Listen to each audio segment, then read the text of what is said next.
একটা ছোট গ্রামের ছেলে রাহুল, গরিব পরিবার, বাবার ছোট একটা চায়ের দোকান, কিন্তু ছেলেটার স্বপ্ন ছিল অনেক বড়। আর মেয়েটা স্নিগ্ধা, শহরের বড় লোক, পরিবার সব কিছু ছিল তার কাছে, কিন্তু ভালোবাসাটা ছিল না। তাদের প্রথম দেখা হয়েছিল কলেজে, একটা ছোট্ট হাসি, একটা হাই, সেখান থেকে শুরু হয় তাদের গল্প।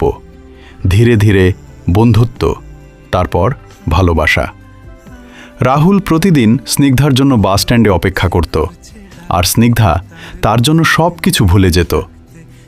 একদিন রাহুল বলল, আমার কাছে টাকা নেই, কিন্তু আমি তোমাকে অনেক ভালোবাসি।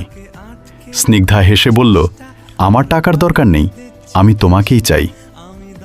কিন্তু বাস্তবতা এত সহজ ছিল না।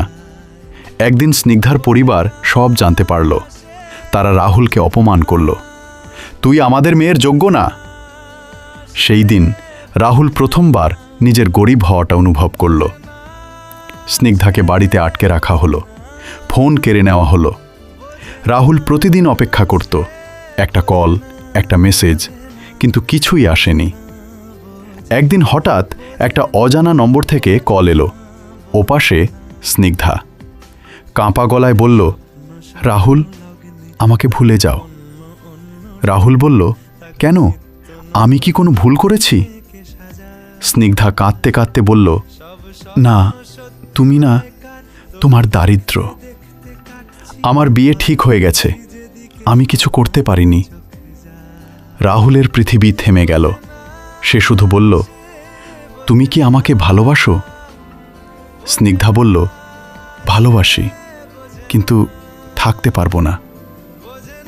কল কেটে গেল, সব কিছু শেষ হয়ে গেল।